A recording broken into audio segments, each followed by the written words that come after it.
I came looking for a temple, but found God in the golden light, the quiet lake, and the fading sky. Faith doesn't always need a roof.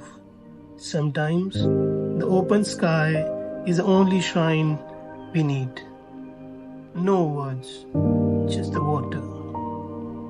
No crowd, just the calmness. And in that stillness, I remember why I began this journey. The sun was settling,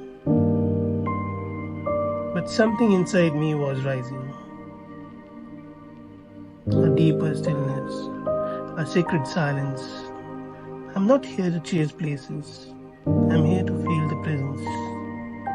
One light, many paths, one journey back to the self.